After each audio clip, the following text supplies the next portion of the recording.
नमस्कार दोस्तों, स्वागत है आपका टॉप रैंकर ऑनलाइन क्लासेस के इस नई वीडियो में। हम लोग जो है आज शुरुआत करेंगे क्वेश्चन आंसर्स को। और ये जो क्वेश्चन आंसर्स है पदार्थ के चैप्टर से है, जो हमारे आसपास के पदार्थ है, जो विज्ञान का पहला चैप्टर हम लोगों ने शुरू किया था उसी का ये क्वेश्चन आंसर है। और इसकी जो पिछले वीडियो में हम लोगों ने शुरू किया था वो विकल्पी क्वेश्चन, जो भी इस क्वेश्चन का था वो विकल्पी क्वेश्चन, उसे आप जाके देख सकते हैं पिछली वीडियो में।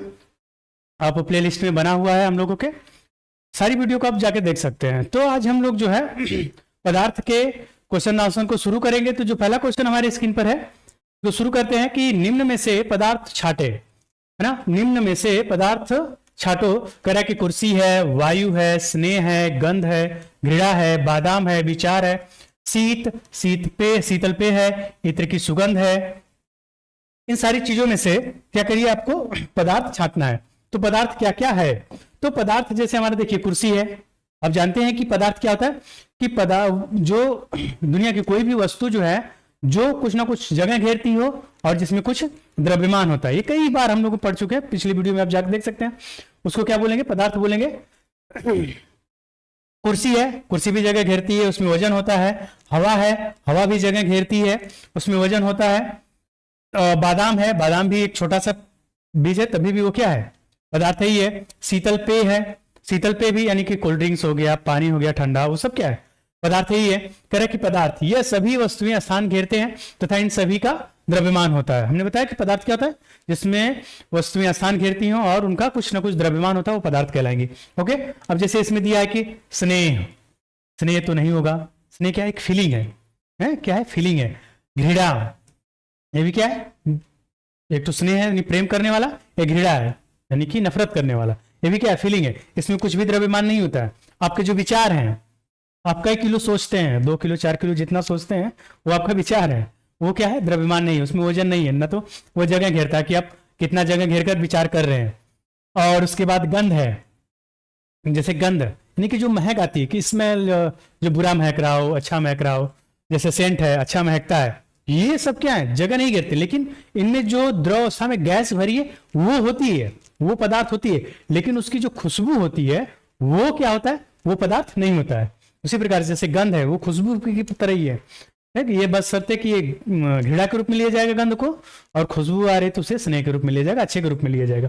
ओके, समझ गए होंगे। फिर अगला है कि गुप्त उष्मा की मात्रा क्या है? गुप्त उष्मा का मात्रा क्या है? तो गुप्त उष्मा का मात्रा क्या होता है? कैलोरी प्रति ग्राम या तो जूल प्रति किलोग्राम होता है। यानी कि जो उष्मा होती है उसको नापने के लिए मैंने बताया कि ये अंतरराष्ट्रीय लेवल पे जो उसका स्टैंडर्ड इकाई होती है, क्या होती है?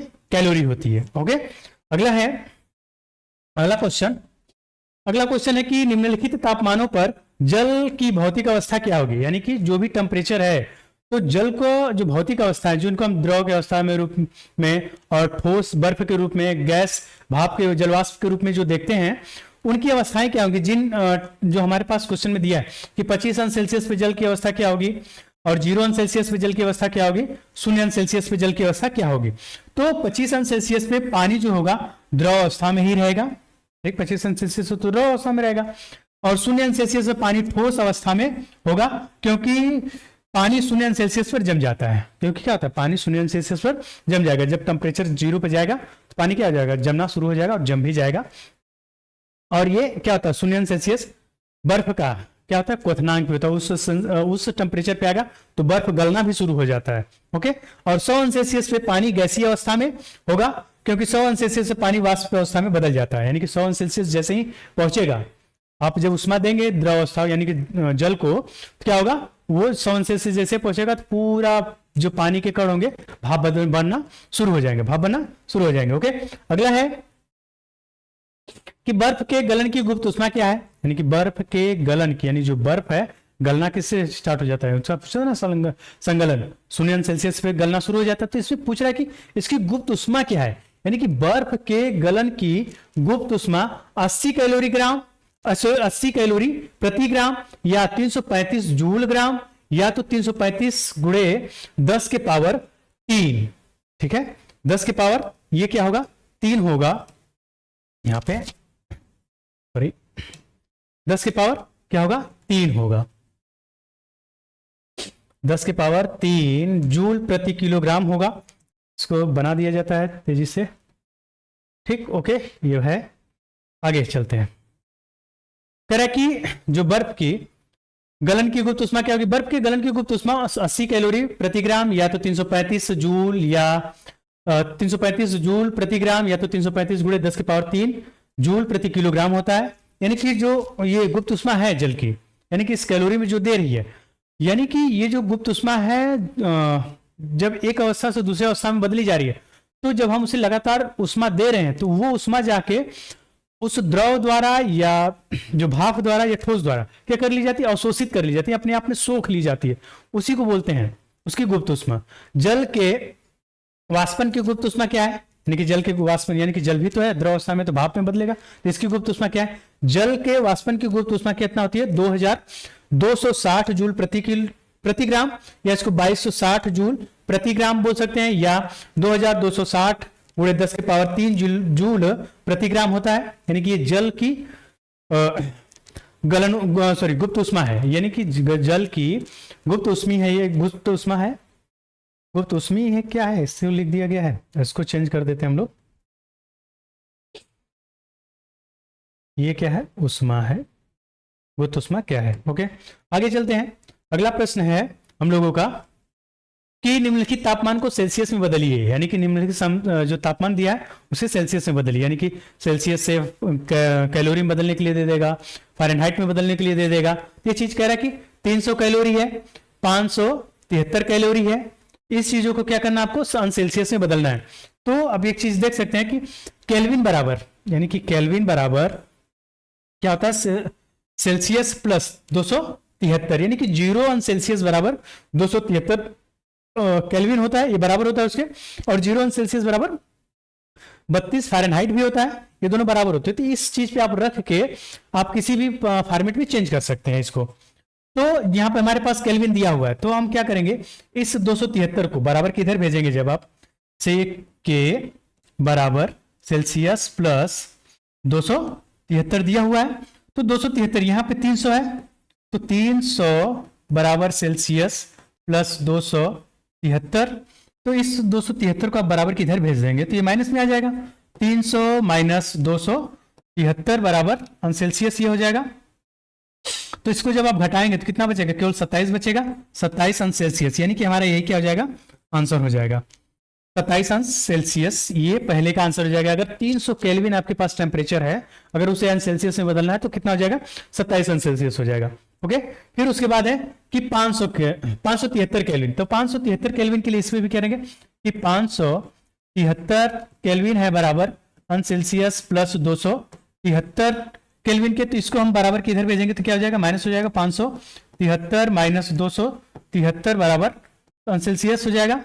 अब इसे घटाएंगे तो 3 में से 3 घटेगा 0, 7 में से 0, 5 में से 2 घटा देंगे तो 3 हो जाएगा। तो ये 300 अंश सेल्सियस के बराबर हो जाएगा, यानी कि आपका जो 573 केल्विन है वो किसके बराबर हो जाएगा? 300 अंश सेल्सियस के बराबर हो जाएगा। ओके, ये सवाल है। अगर आपको इसको फ़ारेनहाइट में बदलना है तो आप क्या करेंगे? 32 पर लगाएंगे। फिर अगला है, अगला क्वेश्चन, निम्नलिखित ताप पर जल की भौतिक अवस्था क्या होगी? यानी कि जो जल की अवस्था क्या होगी वही पूछ रहा है फिर से। 250 अंश सेल्सियस पर कितना क्या अवस्था होगी जल की? 100 अंश सेल्सियस पे जल की अवस्था क्या हो जाएगी?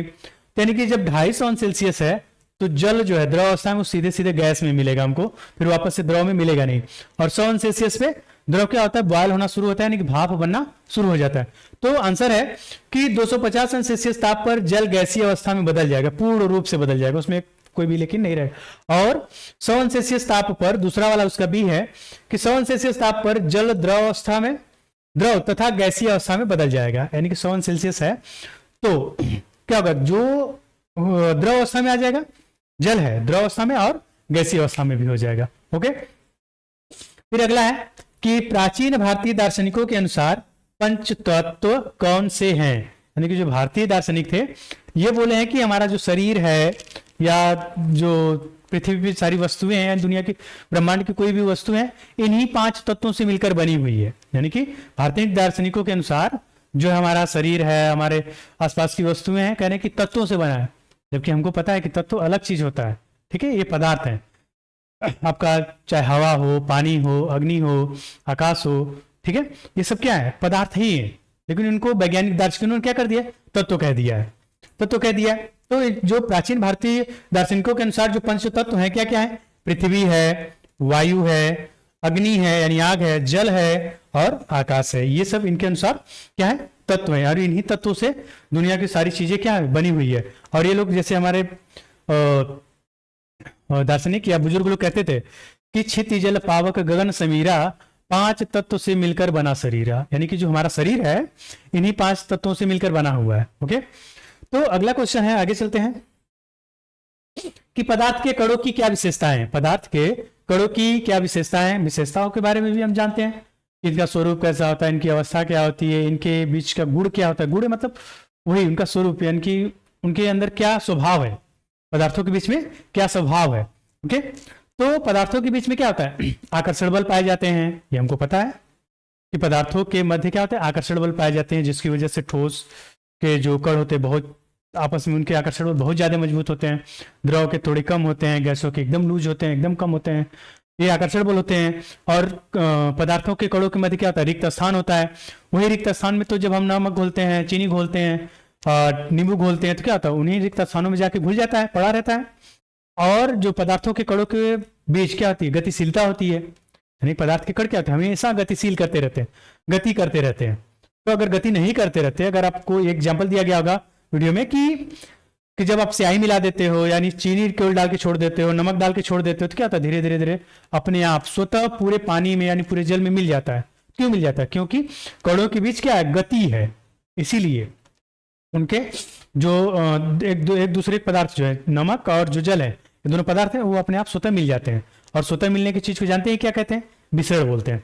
तो इनके विशेषता क्या है, पदार्थ के कणों के मध्य क्या होता है, आकर्षण बल होता है। ओके, पदार्थ के कणों के मध्य पर्याप्त रिक्त स्थान होता है, ये भी हम जानते हैं। और इनके जो कण होते हैं निरंतर क्या करते हैं, गतिशील होते हैं, यानी कि हमेशा कंटिन्यू गति करते रहते हैं। और पदार्थ के 3 रूप ठोस, द्रव, गैस हैं। ओके, और ये अवस्थाएं उसके कणों के विभिन्न विशेषताओं के कारण होते हैं। लेकिन इनकी जो विशेषताएं होती हैं, इनके जो जैसे ठोस है, इनके जो ठोस रूप है पदार्थ के, कह रहा है कि कणों के विभिन्न विशेषताओं के कारण होते हैं। इनकी विशेषता क्या होती है, यानी कि ठोस के जो कण होते हैं, ठोस के जो कणों के बीच आकर्षण बल सबसे मजबूत होता है, सबसे ज्यादा होता है, एक इसकी विशेषता हो गई। द्रवों की जो होती है उसके कणों के बीच जो आकर्षण बल होता है कमजोर होता है, तो वो द्रवस्था में होते हैं। और जो गैस के कणों के बीच आकर्षण बल होता है बहुत ही नगण्य होता है, कम होता है, इसलिए वो स्वतंत्र होते हैं, इसकी विशेषता हो गई। और जो ठोस होते हैं उनके जो आकार होते हैं निश्चित होते हैं, उनका आयतन निश्चित होता है। द्रव के आयतन निश्चित होते हैं लेकिन आकार निश्चित नहीं होता है। और गैस का जो होता है आकार और आयतन दोनों निश्चित नहीं होता है ना। तो ये इसकी विशेषताएं, ये विशेषताओं के अनुसार इनके रूप होते हैं। अगला क्वेश्चन है हम लोगों का कि स्विमिंग पूल में गोताखोर पानी काट पाता है, इससे पदार्थ का कौन सा गुण प्रेक्षण होता है, यानी कि कौन सा गुण हमें जानकारी में मिलता है कि कौन सा गुण है पदार्थ में। तो पदार्थ में आकर्षण बल का गुण है, यानी कि ये जो स्विमिंग पूल में पानी को काट दे रहा है तो क्या हो रहा है, वो उसका आकर्षण बल है। जैसे कि कह रहा है कि स्विमिंग पूल में गोताखोर पानी काट पाता है क्योंकि जल के कणों के मध्य आकर्षण बल होता है जो कणों को साथ साथ रखता है। अगर जैसे जल को एक तरफ ढकेलता है तभी तो आगे बढ़ते हैं। अगर पानी में आप कभी तैरे होंगे, तैरे गए होंगे ना तालाब में, नहर में, जब आप तैरने जाते हैं तब के लिए, तो आप जैसे पानी को पीछे ढकेलते हैं तो उनके जो कण होते हैं एक दूसरे को आकर्षित करते हैं, नहीं खींचते हैं, आकर्षण बल होता है तो खींच लेते हैं अपने तरफ, तब आप आगे बढ़ पाते हो, तब आप क्या करते हो, आगे बढ़ पाते हो। तो इतना ही सारा क्वेश्चन है हम लोगों के पास। ओके, और एक चीज और है कि आपको पूरे चैप्टर का जितना भी क्वेश्चन दिया है आपकी बुक्स में होगा, आपके पास बुक होगी, तो उन सारी चीजों को आप प्रैक्टिस करेंगे, पढ़ेंगे, वीडियो को देखेंगे। अगर जहां नहीं समझ में आएगा तो उस वीडियो को देखिए, और जो आपको समझ में नहीं है तो कमेंट बॉक्स में आप कमेंट करिए, आपकी जो भी प्रॉब्लम्स है उसको सॉल्व किया जाएगा। ओके, तब तक के लिए धन्यवाद, थैंक यू, बाय बाय।